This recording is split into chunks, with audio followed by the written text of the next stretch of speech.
अस्सलाम वालेकुम दोस्तों। फ्लेवर्स नीट एकेडमी में आप सभी का स्वागत है। और आज मैं आपके सामने हाजिर हूँ एक नए लेक्चर के साथ में, जिसका नाम है इलेक्ट्रोफोरेसिस। इलेक्ट्रोफोरेसिस जो है दो लफ्ज़ों से बना हुआ है। पहला है इलेक्ट्रो और दूसरा है फोरेसिस। इलेक्ट्रो का मतलब होता है इलेक्ट्रिक करंट से ताल्लुक़ रखता है ये वर्ड, और फोरेसिस का मतलब होता है सेपरेट करना।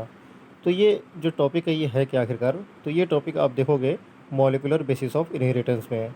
तो इसी को देखना है कि इसका इस्तेमाल क्या है, इसकी अहमियत क्या है और ये किस तरह से किया जाता है। तो जैसा कि आप जान रहे हैं कि इलेक्ट्रोफोरेसिस, जैसा कि मैंने बताया कि दो लफ्ज़ों से बना है, इलेक्ट्रिक और सेपरेट करना, फोरेसिस यानी सेपरेट करना। तो इस इलेक्ट्रिक करंट की वजह से किसी चीज़ को सेपरेट करने को ये कहते हैं। तो इलेक्ट्रिक करंट की वजह से आप किस चीज़ को सेपरेट करते हैं? ये सेपरेट करेंगे उन्हीं चीज़ों को जिन पे कोई इलेक्ट्रिक चार्ज हो, ठीक है।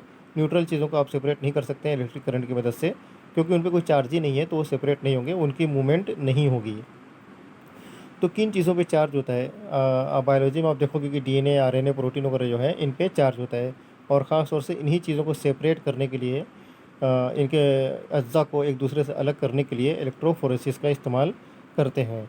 अब इसकी ज़रूरत क्यों होती है? इसकी ज़रूरत होती है डीएनए फिंगरप्रिंटिंग में। डीएनए जो होता है आप जानते होंगे कि नेगेटिवली चार्ज होता है, क्योंकि डीएनए पे फॉस्फेट मॉलिक्यूल होते हैं जो नेगेटिवली चार्ज होते हैं।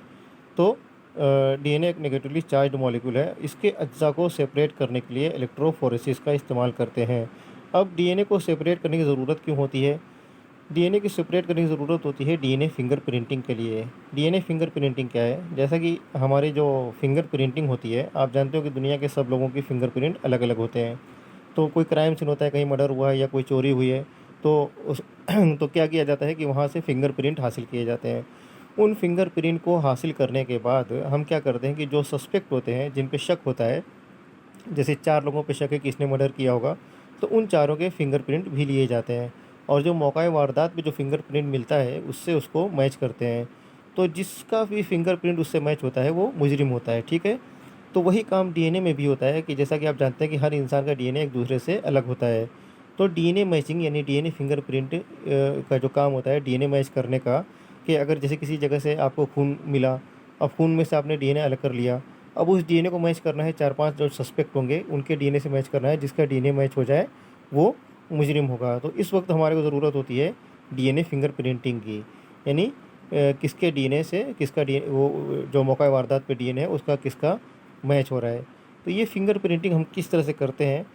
इसी चीज़ के लिए इलेक्ट्रोफोरेसिस का इस्तेमाल होता है। इसमें डीएनए का फिंगरप्रिंट हासिल करते हैं।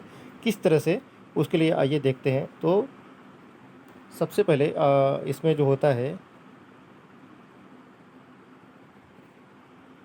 इसमें हम एक जेल लेते हैं। ये जो मैं स्क्वायर बना रहा हूँ ये एक जेल है, ठीक है। ये स्क्वायर जेल है। इसमें हम क्या करते हैं, इसमें हम वेल बना देते हैं, यानी होल कर देते हैं, सुराख बना देते हैं। इस सुराख का मकसद मैं अभी आपको बताऊंगा। इस सुराख को बनाने के बाद इस सुराख में हम क्या करते हैं, इस सुराख में हम भर देते हैं डीएनए। सारे सुराखों में भर देते हैं डीएनए। ये मैंने इसमें डाल दिया, ये इसमें डाल दिया और ये इसमें डाल दिया। फिर क्या करते हैं, इसके बाद हम ये जो जेल है इसके दोनों तरफ इलेक्ट्रोड लगा देते हैं। एक तरफ हम लगाएंगे पॉजिटिव इलेक्ट्रोड और एक तरफ हम लगाएंगे नेगेटिव इलेक्ट्रोड।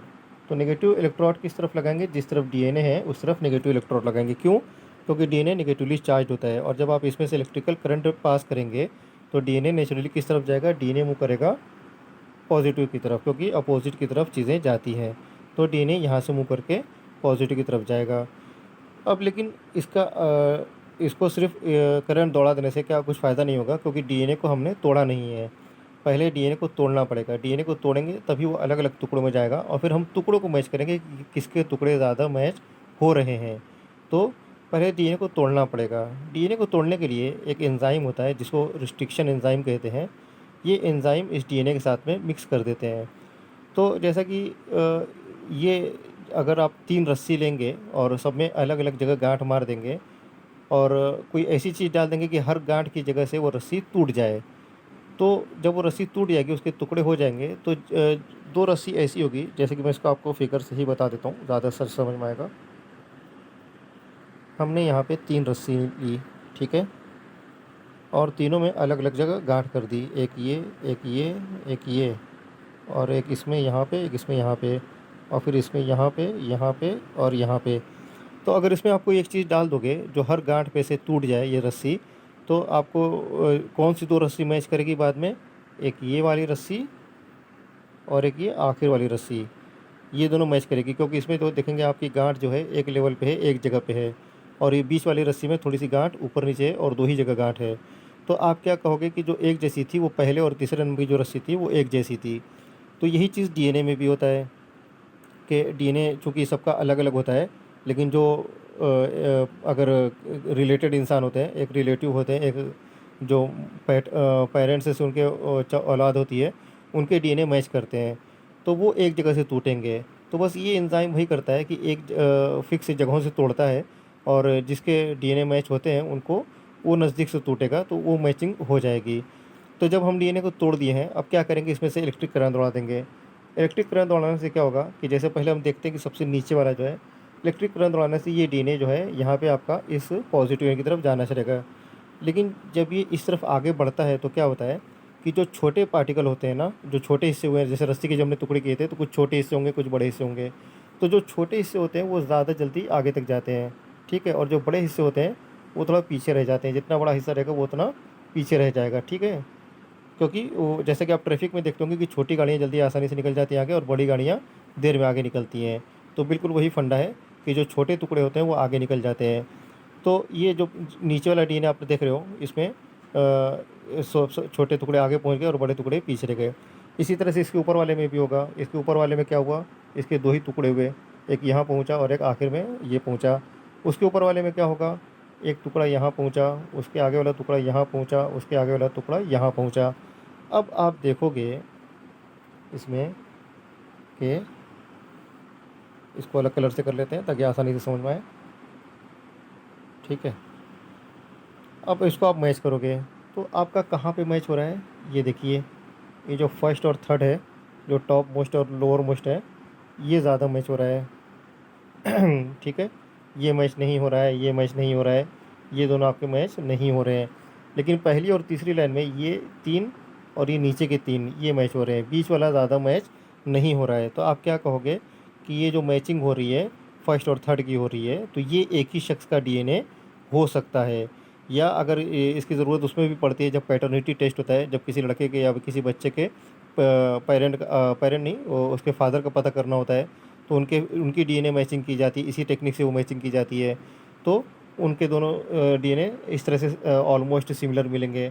तो आप फिर कहोगे कि हाँ, ये बंदे का डीएनए ज़्यादा मैच हो रहा है। तो ये डीएनए फिंगरप्रिंटिंग है और इसी के लिए इस्तेमाल किया जाता है। इसको एक यही है इलेक्ट्रोफोरेसिस। एक बार रिकैप मैं कर दूं कि इलेक्ट्रोफोरेसिस जो होता है वो दो वर्ड से बना हुआ है, इलेक्ट्रो और फोरेसिस। इलेक्ट्रो का ताल्लुक इलेक्ट्रिक से है, फोरेसिस का ताल्लुक है तोड़ने से, इसको कहते हैं सेपरेट करने को। तो इसमें एक जेल लिया जाता है, इस जेल में कुछ होल्स बनाए जाते हैं जिसमें डीएनए भर दिए जाते हैं जिनको मैच करना है। मैच करने के बाद इन डीएनए के साथ में एक एंजाइम मिलाया जाता है जिसको रिस्ट्रिक्शन एंजाइम कहते हैं। ये इस डीएनए को तोड़ता है जगहों पर से, फिक्स जगहों से तोड़ता है। तो जितना ज़्यादा डीएनए मैच रहेगा उतने ज़्यादा सही उसी बराबर की जगहों पे से तोड़ेगा। जितना ज़्यादा डीएनए एक दूसरे से मिलता रहेगा तो उसी उन्हीं उन्हीं जगहों से वो दोनों लोगों का डीएनए टूटेगा। और ये डीएनए टूटने के बाद क्या होता है, जब इसमें इलेक्ट्रिक करंट दौड़ाएंगे तो टूटने के बाद ये डीएनए जो होता है वो पॉजिटिव एंड की तरफ जाने की कोशिश करता है, क्योंकि डीएनए जो होता है नेगेटिवली चार्ज होता है।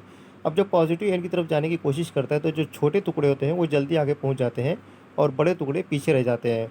तो जब ये आपका प्रोसेस कंप्लीट हो गया तो आप उसको जब मैच करोगे तो जिनका डीएनए मैच कर रहा था उनके डीएनए जो टुकड़े होते हैं वो एक लेवल पे एक जगहों पे पाए जाएंगे, और जिनका मैच नहीं करता है वो अलग अलग जगहों पे पाए जाएंगे। तो इस तरह से आप ये जान सकते हो कि जब आपने 3 सैंपल या 4 सैंपल या 5 सैंपल लिए डीएनए के, तो किन 2 सैंपल में सबसे ज़्यादा यकसानियत या किस सबसे ज़्यादा मुशाबहत थी, सबसे ज़्यादा कौन 2 सैंपल मैच कर रहे थे। बस यही है डीएनए फिंगरप्रिंटिंग और यही है इलेक्ट्रोफोरेसिस। तो उम्मीद करता हूँ कि आप आज का लेक्चर आपको पसंद आया होगा, और इस तरह कोई भी डाउट रहे तो आप आगे भी पूछ सकते हो। शुक्रिया, अल्लाह हाफिज़।